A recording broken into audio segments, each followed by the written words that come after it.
નમસ્કાર. નિર્માણ ન્યૂઝની વિશેષ રજૂઆત ઝીરોઅર કાર્યક્રમ સાથે હું છું યજ્ઞ ત્રિવેદી.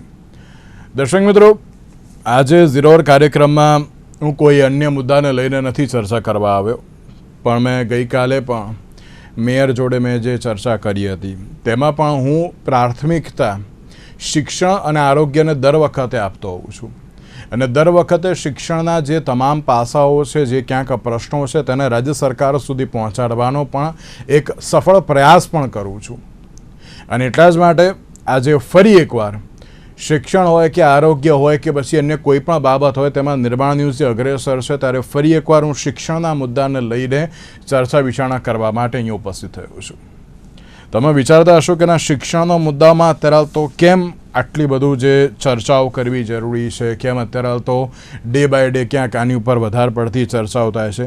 ત્યારે જે છે એ મહત્ત્વનું શિક્ષણ જ છે. આપણે એમ જ્યારે નાના હતા ત્યારે એક બાબત જે આપણે શીખતા હતા કે જો પાયો મજબૂત હશે ને તો પછી આગામી જે તમારું ભવિષ્ય છે ને એ પણ અત્યારે તો મજબૂત જ રહેશે. મેં આજથી થોડાક દિવસ પહેલાં ધોરણ 10 અને 12નું જે રિઝલ્ટ આવ્યું હતું તે સમયે મેં એક ચર્ચા વિચારણા કરી હતી, અને જે આંકડાઓ જે સામે આવ્યા હતા એ હું અત્યારે લઈને બેઠો છું કે જેમાં શહેરનો દર 5મો વિદ્યાર્થી ક્યાંક નાપાસ થતો હોય તેવી જે એક બાબત સામે આવી હતી. રિઝલ્ટની વાત કરું છું, જે વખતે જે રિઝલ્ટ અત્યારે આવતું જે જાહેર થયું હતું તેમાં, અને રાજ્યની સરખામણીએ 4% ઓછું ક્યાંક પરિણામ પણ એ વખતે જોવા મળ્યું હતું. A1 ગ્રેડ જે શાળાઓ છે તેમાં પણ ક્યાંક ઘણો બધો ઘટાડો જે જોવા મળ્યો હતો, અને સાથે 3 જેટલી સ્કૂલના પરિણામમાં ક્યાંક મીંડું જોવા મળ્યું હતું. આ તમામ પરિસ્થિતિઓ જે અત્યારે તો સામે આવીને ત્યારે સવાલ એ જ જોવા મળતો હોય છે કે શું આ શિક્ષિત ગુજરાત છે? મેં એ વખતે પરિણામ વખતે મેં ચર્ચા કરી હતી કે શું આ પ્રકારની પરિસ્થિતિ અત્યારે તો યોગ્ય છે તેમ. આજે એક અન્ય મુદ્દાને લઈને હું ચર્ચા કરવા આવ્યો છું, અને તે છે નીતિ આયોગનો રિપોર્ટ. 2 દિવસ પહેલાં લાસ્ટ ટુ લાસ્ટ વીક મેં એક જે ડિબેટ ઉપર મેં જે ચર્ચા વિચારણા કરી હતી, અને તેમાં પણ જે એક રિપોર્ટ હતો તેને લઈને જ મેં ચર્ચા કરી હતી, ને તેમાં પણ નીતિ આયોગનો જે રિપોર્ટ સામે આવ્યો હતો અને જે પરિસ્થિતિ સામે આવી હતી તેને લઈને મેં એ વખતે પણ મેં ક્યાંક ચર્ચા કરી હતી, ને ચર્ચામાં એક બાબત એવી પણ સામે આવી હતી કે હવે અત્યારે આંકડાઓ નહીં પરંતુ ગુણવત્તા ઉપર વધુ પડતું ફોકસ કરવું એ બહુ જરૂરી છે. મેં આ વખતે જે મેં એક ચર્ચા કરી હતી ને, 2936 જેટલી શાળામાં એક જ અત્યારે હાલ જે શિક્ષક જોવા મળી રહ્યા છે. બીજી બાજુ જે અત્યારે હાલ તો ક્યાંક પ્રાથમિક માધ્યમિક શિક્ષણમાં 24 વિદ્યાર્થી દીઠ માત્ર એક જ શિક્ષક જોવા મળ્યા છે. તે મેં જે આજથી આઈ થિંક 2 અઠવાડિયા પહેલાં મેં એની ઉપર ચર્ચા કરી હતી, અને આજે ફરી એકવાર જે શિક્ષણના મુદ્દાને લઈને મારે ચર્ચા કરવાની છે, ને તેમાં શિક્ષિત ગુજરાતમાં 2.4 લાખ બાળકોએ શાળાએ જવાનું જ છોડી દીધું છે.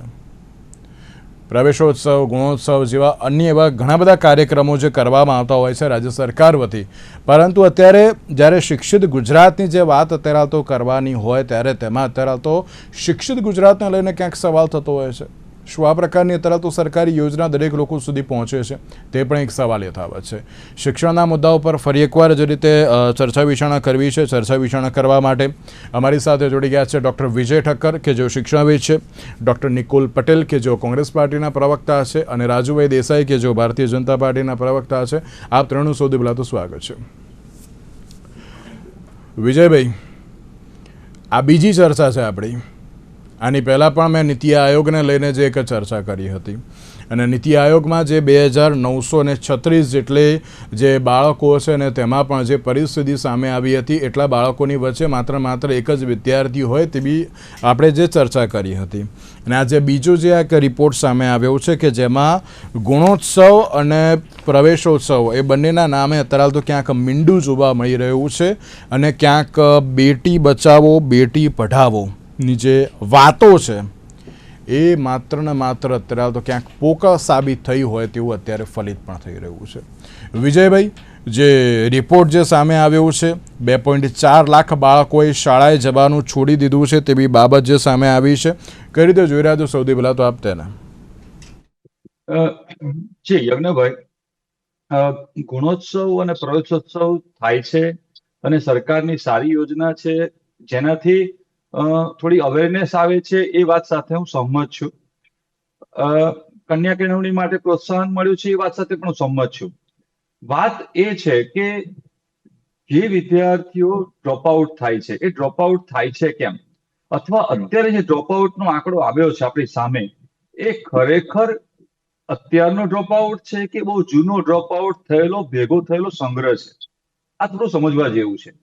આપણે ત્યાં ધોરણ 1 થી 7માં 1 થી 8માં એવો એક પણ નિયમ નથી કે બાળકને તેઓ ક્લાસમાંથી કાઢી શકે.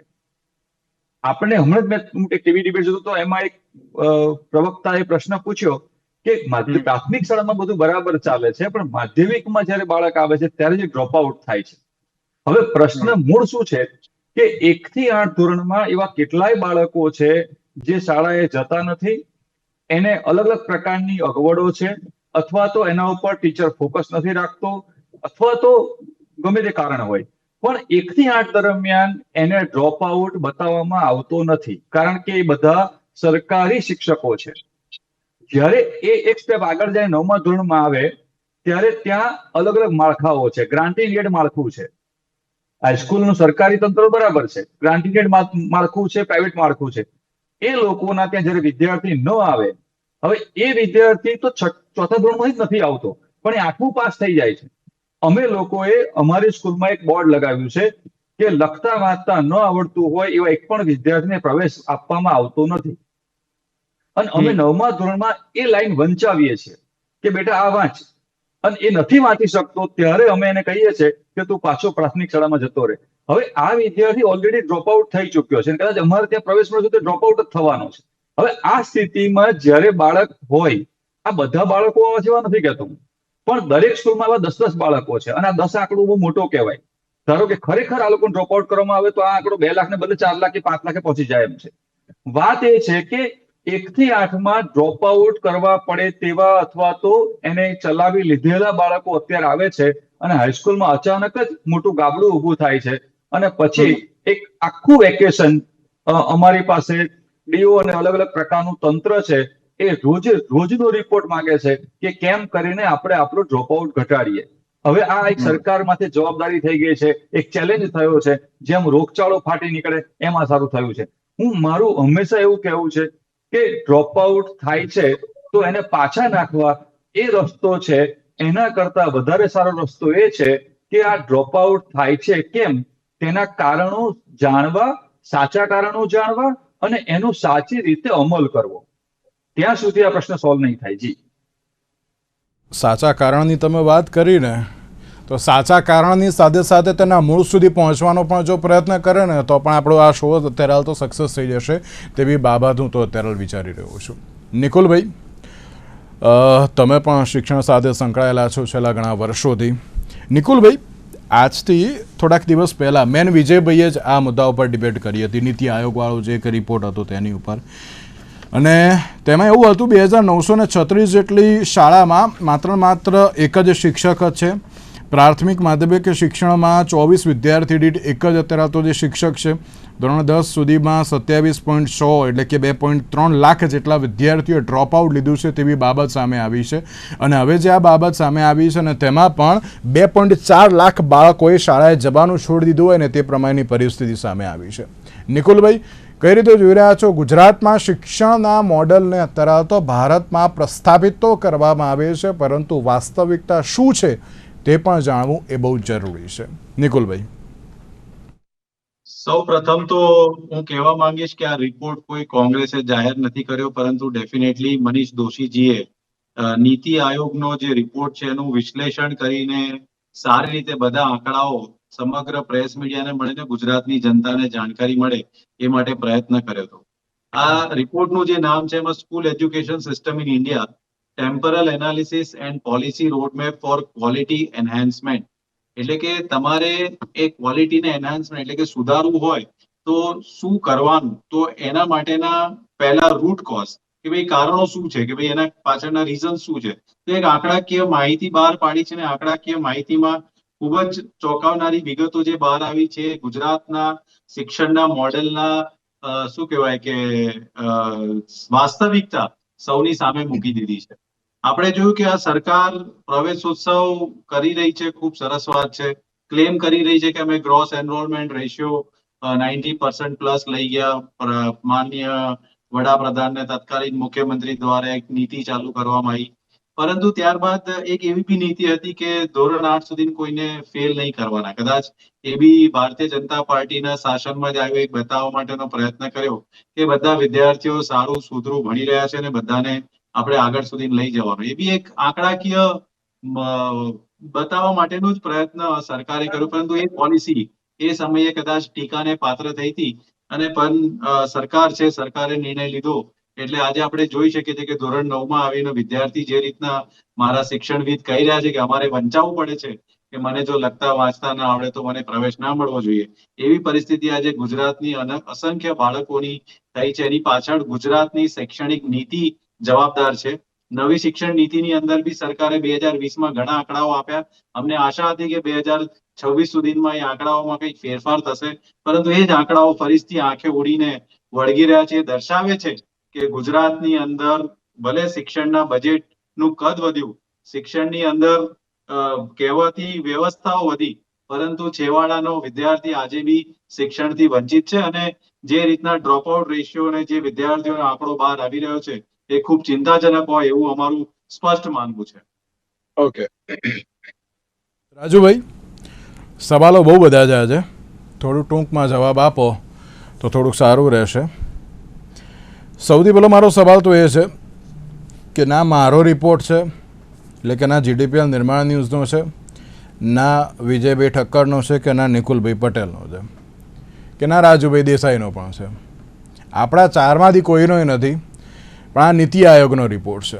પણ રાજુભાઈ, એક સવાલ આમાં એમ થતો હોય ને કે જ્યારે આપણે ગુજરાતની વાત કરીએ, ગુજરાતના શિક્ષણ મોડલને ભારતમાં પ્રસ્થાપિત કરવાની વાત કરીએ, આપ પણ શિક્ષણ સાથે સંકળાયેલા છો, ઘણા વર્ષોથી આપ પણ શિક્ષણના જે તમામ બાબતો અને પહેલુઓને તમે પણ જાણો છો, તો આ શિક્ષણની આ પ્રકારની વરવી વાસ્તવિકતા ઉપર ક્યાંક સવાલ થતો હોય છે સાહેબ, કે ના આ છે ગુજરાતનું અત્યારે તો શિક્ષણ, અને આ તો નીતિ આયોગે રિપોર્ટ આપ્યો છે, ના અત્યારે તો કોઈ અન્યએ આપ્યો છે. રાજુભાઈ, શું કહેશો જે પ્રમાણે 2.4 લાખ બાળકોએ જે અત્યારે તો શાળાએ જવાનું જે છોડી દીધું હોય ને તે પરિસ્થિતિ સામે આવી છે?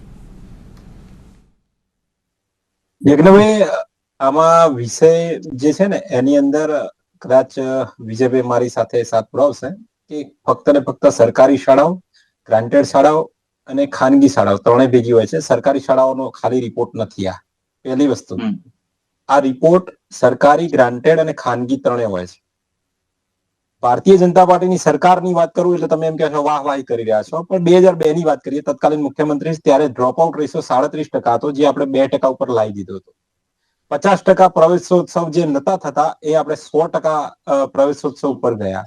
એક બહુ મસ્ત અગત્યની વાત યજ્ઞભાઈ, જયારે આંકડા મળે ને કેવી રીતે મળે એ પણ આપણે વિચારવું જોઈએ કે અત્યારે હાલ જેવું બાળકનું જન્મ થાય ત્યાંથી એ કોર્પોરેશન હોય કે ગ્રામ પંચાયત હોય તો ત્યાંથી એનું રજીસ્ટ્રેટ થાય. એ રજીસ્ટ્રેશન થાય એટલે એને 6 વર્ષ પછી, માનો કે XYZ અમદાવાદ જિલ્લો છે તો એની અંદર આજથી 6 વર્ષ પહેલા કેટલા બાળકો જન્મ્યા હતા, અને એ બાળકો જે જન્મ્યા હતા એને CTC ચાઇલ્ડ ટ્રેકિંગ સિસ્ટમ ત્યાંથી એની શરૂઆત કરી અને ધોરણ 1માં એને પ્રવેશ લીધો, ચાહે સરકારીમાં લીધો, ગ્રાન્ટેડમાં લીધો કે ખાનગી. આ આખી તપાસ કરવામાં આવે છે કે ધોરણ 1માં માનો કે અમદાવાદ જિલ્લામાં 6 વર્ષ પહેલા ઉદાહરણ આપું છું, એક આંકડો આપું છું કે 150 બાળકોનો જન્મ થયો તો 150 બાળકોનો જૂન 2026 ની અંદર પહેલા ધોરણમાં પ્રવેશ થયો કે નહીં થયો એ રાજ્ય સરકાર આ તકેદારી, આ ચિંતા કરે છે. ત્યારે આંકડાઓની અંદર આપણને સ્પષ્ટ આંકડા જોવા મળે છે. પણ ક્યાંક હું કારણો પણ આપું છું. અમદાવાદ જિલ્લાની 53,000 જેટલા વિદ્યાર્થીઓ બાળકો સ્કૂલ છોડી દીધી, એનો પણ રિપોર્ટ હતો. 2 લાખ સમથિંગ અત્યારે તમે કહો છો, અને બહુ મોટો આંકડો નીતિ આયોગનો જોવા મળે તો કે 6,40,757 બાળકો છે જે સ્કૂલોથી દૂર છે, સ્કૂલે મળતા નથી. એવું તો આ મારા જે શિક્ષકો છે, પ્રાથમિક, માધ્યમિક, ઉચ્ચતર માધ્યમિક શિક્ષકો, માન્ય જિલ્લા શિક્ષણ અધિકારી વારંવાર રજૂઆત કરતા હોય, ખાનગી શાળાનો એટલો હક છે, સરકારી શાળાનો પણ એટલો હક છે, અને ગ્રાન્ટેડ શાળાનો એટલી જ રજૂઆત સાથે, જેની અંદર 6,40,757 બાળકોમાંથી આપણે 6,23,986 એટલે 97.38% વિદ્યાર્થીઓને આપણે શોધ્યા, કારણો શોધ્યા. ક્યાં છે, કેવી રીતે નામ છે. આની અંદર વિજયભાઈને તો ખબર છે કે યુડાયસ આખું ચાલે છે. યજ્ઞભાઈ, યુડાયસ ઉપર 3 જે પ્રકારની શાળાઓ છે, સરકારી, ગ્રાન્ટેડ અને ખાનગી, ત્રણેયને જ ડેટા એમાં પૂર્ણ કરવાનો છે. દરેક રાજ્યની અંદર યુડાયસ જે છે આખું આપણું કેન્દ્રનું આખું પોર્ટલ છે, એની અંદર શો થતા હોય આંકડા. હવે સરકારી જે સ્કૂલો છે ફૂલ્લી, ગ્રાન્ટેડ સ્કૂલો છે ફૂલ્લી, જે વિદ્યાર્થી જેટલા શિક્ષકો તમામ વિગતો પૂર્ણ કરે છે. જ્યારે ખાનગીની 1-2% કે 5% સ્કૂલો જે છે ક્યાંક અધૂરી કચેરી માહિતી આપે, એટલે એ આંકડો શો થતો હોય. એની અંદર તમે હમણાં આગળ વાત કરી આપણને શિક્ષકોની કે આટલા શિક્ષકો, 1 શિક્ષકો છે, અહીંયા જગ્યાઓ ખાલી, એ આંકડો ક્યારે મળે છે ભાઈ? એમાં ખાનગી પણ શાળાઓ આવી જાય છે, ફક્ત ને ફક્ત સરકારી નથી આવતી, ગ્રાન્ટેડ શાળાઓ નથી આવતી, એમાં ખાનગી પણ શાળાઓ આવી જાય છે. એટલે અધૂરી અધકચરી માહિતીના કારણે યુડાયસ ઉપર જ્યારે રિપોર્ટ ભરાય છે ત્યારે સીટીસી ચાઇલ્ડ ટ્રેકિંગ સિસ્ટમની અંદર ક્યાંક અધૂરી અધકચરી માહિતીને લીધે આંકડાઓ મળે છે. પણ તેમ છતાં રાજ્ય સરકાર ગંભીર છે. 6,40,757 બાળકોમાંથી આપણે 6,23,986 બાળકોને આપણે એને શોધી કાઢ્યું છે કારણો. બીજી વસ્તુ કહું તમને, વિદ્યા સમીક્ષા કેન્દ્ર શું કામ કરી રહી છે? Vidya Samiksha Kendra CTC child tracking system, CTS sorry, તો એની સાથે સંલગ્ન જે બાળકો છે, માનો કે 1 થી 8 ધોરણ ભણ્યું છે, 1 થી 8 ધોરણ પછી એને 9મા ધોરણમાં કે 10મા ધોરણમાં જવાનું હોય, પણ એને 9મા ધોરણના બેઝ ઉપર ઘણા આઈટીઆઈ કોર્સ ચાલે છે, ઘણા ડિપ્લોમાના કોર્સ ચાલતા હોય 10મા પછી, તો એ વિદ્યાર્થીનો ડ્રોપ આઉટ ગણવામાં આવે છે. એને એ દિશામાં પણ આપણે કામ કરી રહ્યા છીએ. એ વિદ્યાર્થીનું શાળાકીય શિક્ષણ ગણવામાં નથી આવતું, એટલે ત્યાં આપણે ડ્રોપ આઉટ રેશિયો ગણતા હોય, પણ વાસ્તવમાં એ અન્ય ફિલ્ડમાં કામ કરી રહ્યો છે, વિદ્યાર્થી ભણી રહ્યો છે, આઈટીઆઈ હોય કે ડિપ્લોમા હોય, તો એના કારણે. પછી બીજી વસ્તુ કહું તમને કે અલગ અલગ કૌશલ્ય, માનો કે સ્કિલ ડેવલપમેન્ટના અત્યારે હાલ સ્કિલનું વધારે ચાલે છે, એટલે સ્કિલ ડેવલપમેન્ટના પ્રોગ્રામો ચાલી રહ્યા છે. તો એવા ધોરણ 10 પછી ઘણા બધા વિદ્યાર્થીઓ એવા છે કે 11-12 નથી કરતા, સ્કિલની અંદર વળી જાય છે. તો એવા વિદ્યાર્થીઓનું અહીંયા આપણે સિસ્ટમની અંદર એ ક્યાંક ડ્રોપ આઉટ બતાવે કે ધોરણ 10માં વિદ્યાર્થી 50 હતા, 2 સ્કિલમાં ગયા એટલે 48 રહ્યા, તો આપણને ઉપર 11માં 48 જ બતાવશે યજ્ઞભાઈ. ત્યારે આંકડા જોવા મળે છે. પણ હકીકત, સાચી હકીકત એ છે કે આદિવાસી વિસ્તાર, આદિવાસી જે બેલ્ટ છે એની અંદર પણ આપણે જે વાહન વ્યવસ્થા, જે સ્કૂલ વાન હોય, એક સ્થળેથી દૂર જવા માટે સ્કૂલ વાન, એક શોર્ટમાં 30 સેકન્ડમાં પૂરું કરું છું, સ્કૂલ વાન માટે આપણે પણ મૂકેલી છે. શહેરની અંદર જે વિદ્યાર્થીઓ પોતાનું ઘર બહાર કરતા, ઘર વિહોણા નથી પડતા, તો સિગ્નલ શાળાઓ પણ, આ એકમાત્ર ગુજરાત રાજ્ય છે ત્યાં સિગ્નલ શાળાઓ પણ આપેલી છે. એ વાતને પણ ન ભૂલ્યું છે. સુરત, અમદાવાદ, વડોદરા જેવા શહેરોની અંદર લાઈનો લાગે છે સરકારી શાળામાં. એ વિદ્યાર્થીઓ જે શિક્ષણ મેળવી રહ્યા છે સરકારી શાળામાં, શિક્ષકોની દેન છે સાહેબ. ઓકે, તમે કહ્યું ના બધી વ્યવસ્થાઓ છે, બધું ચલો સારું છે, તો પછી આ દીકરીઓ અત્યારે તો ભણતરના અલવિદા કહે છે, તો એ કયા કારણોસર હોઈ શકે? તો શું દીકરીઓ અત્યારે તો ભણતર છોડી રહી છે, તો એ કયા કારણોસર? સાહેબ, એ જ મારા, આપણા અને આપણા સૌના તત્કાલીન મુખ્યમંત્રી દીકરીને ભણાવવા માટે ધમધોકતા, આજના આ ઉનાળાના બપોર, હવે જૂન મહિનો ચાલુ થશે ને, એટલે પ્રવેશોત્સવ કાર્યક્રમની અંદર ધમધોકતા તાપમાન અધિકારીઓ, નેતાઓથી લઈને શિક્ષકોથી લઈને પ્રવેશોત્સવ શરૂ કર્યો. એટલે તમે એમ કહી રહ્યા છો આંગળી પકડીને સ્કૂલે લાવીએ છીએ એટલે નહીં. રિપોર્ટની અંદર મેં કારણો આપ્યા તમને. નીતિ આયોગના રિપોર્ટોની અંદર ફક્ત ને ફક્ત હજુ કહું છું યજ્ઞભાઈ, સરકારી શાળાઓ નથી આવતી, સરકારી, ગ્રાન્ટેડ અને ખાનગી શાળાઓ આવી જાય છે. એટલે ક્યાંક અધૂરો અચકચરો માહિતી હોય તો એની અંદર આપણે પ્રેશર કરે. બીજી વસ્તુ કે જે વિદ્યાર્થીઓ અલગ અલગ સ્કિલમાં જઈ રહ્યા હોય ત્યાં પણ એ વિષય દિશામાં આપણે કામ કરી રહ્યા છે. અને 6,40,000 રાજુભાઈ, સરકારી, ચલો સરકારી હોય, ખાનગી હોય કે ગ્રાન્ટેડ હોય, પણ શિક્ષણ વિભાગ તો ગુજરાત સરકારનું છે કે નહીં, કે એ ખાનગી છે? એટલે જ આપણે તો અત્યારે તો આવે ને સાહેબ.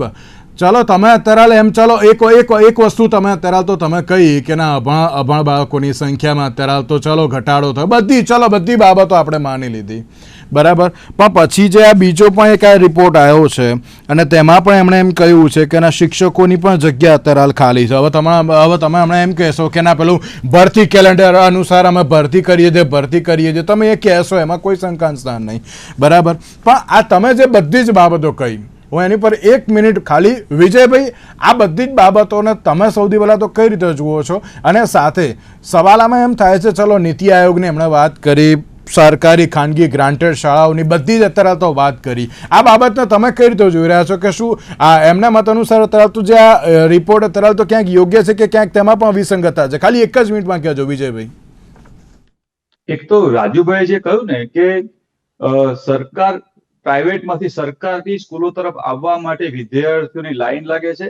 નીતિ આયોગમાં જ એવું કહ્યું છે કે પહેલા 71% વિદ્યાર્થીઓ સરકારી તરફ જતા હતા, એને બદલે 49% થયા છે. એટલે નીતિ આયોગના રિપોર્ટ પ્રમાણે ગ્રાન્ટેડ અને સરકારી તરફ વિદ્યાર્થીઓનું ધસારો ઘટ્યો છે. એક વાત. બીજી વાત એ છે કે હમણાં જ વાત થઈ છે શિક્ષકોની ભરતી અંગેની. મને એક આઈડિયા આપવો છે કે સરકાર સાથે જોડાયેલા છે રાજુભાઈ, તો એક જ પરિપત્ર કરવાનો છે, એક જ લાઈનનો, કે જ્યાં સુધી નવા શિક્ષકની ભરતી ન થાય ત્યાં સુધી જૂના શિક્ષકને એના મૂળ પગારે ચાલુ રાખવો. તો તરત સરકાર ભરતી કરવા માંડશે. કારણ કે નવો શિક્ષક એને 26,000 મળવાનો છે, જૂનો શિક્ષક 1.5 લાખ વાળો રિટાયર્ડ થાય છે. આટલો ફાયદો હોવા છતાં પણ આપણને 1.5 વર્ષ 2 વર્ષ સુધી શિક્ષક નથી મળતો. આ બહુ સમજો તમે કે એક પાણીપુરીની લારી વાળો સહેજ ભેળસેળ કરે છે, એક દુકાન વાળો સહેજ પનીરમાં ભેળસેળ કરે છે, આપણી ટીમ પહોંચી જાય છે અને પનીરમાં ભેળસેળ હોવાનો પર્દાફાશ કરે છે. આ પનીરની અસર બહુ ઓછા લોકોને થવાની છે. એક વર્ગમાં એક શિક્ષક ના હોય તો એની અસર બહુ મોટા વ્યાપ વિશ્વને થવાની છે. આ વાત બહુ ગંભીરતાથી લેવી જોઈએ. જી ઓકે, 30 સેકન્ડમાં ખાલી રાજુભાઈ જવાબ આપજો. મારો નિકુલભાઈને એક સવાલ પૂછવો છે, ખાલી 30 સેકન્ડ. મારો કહેવાનો એટલો એ હતો કે જે આંકડાકીય માહિતી, યજ્ઞભાઈ હું બ્લેમ નતો કરતો ખાનગી શિક્ષણ વિભાગનો. હું એમ કહું છું ખાનગી શાળાઓની થોડી બેદરકારી તો માન્ય જિલ્લા શિક્ષણ અધિકારી, જિલ્લા પ્રાથમિક શિક્ષણ અધિકારી એમની માહિતી પૂર્ણ કરાવતા હોય છે, એ વાતને ટોક કરતો.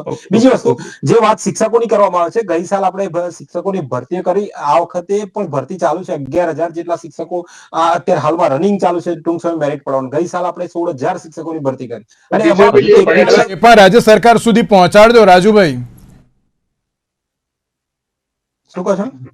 જી, કે એડવાઇસ આપી છે એ પણ રાજ્ય સરકાર સુધી પહોંચાડજો શિક્ષકોની ભરતી માટે. જ્યારે વિજયભાઈને ખબર છે, જ્યારે એમણે કહ્યું છે ત્યારે આપણે પહોંચાડી છે. વિજયભાઈને પુરાવા અમે રાહ જોઈશું એની પર પણ. ચલો, મારે એક જ છે કે નીતિ આયોગના જ્યારે આ પ્રકારના રિપોર્ટ આવતા હોય ત્યારે ગુણવત્તા અત્યારે તો ક્યારે સુધરશે? નિકુલભાઈ, રાજુભાઈએ તો કહ્યું કે ના બધું સારું છે, આમ અત્યારે તો સરકારી ગ્રાન્ટેડ, અમે બધી બાબતો અત્યારે તો કહી, તો લાગે છે કે ના અત્યારે તો જે બધું સમૂહ સુથરું છે તેમ?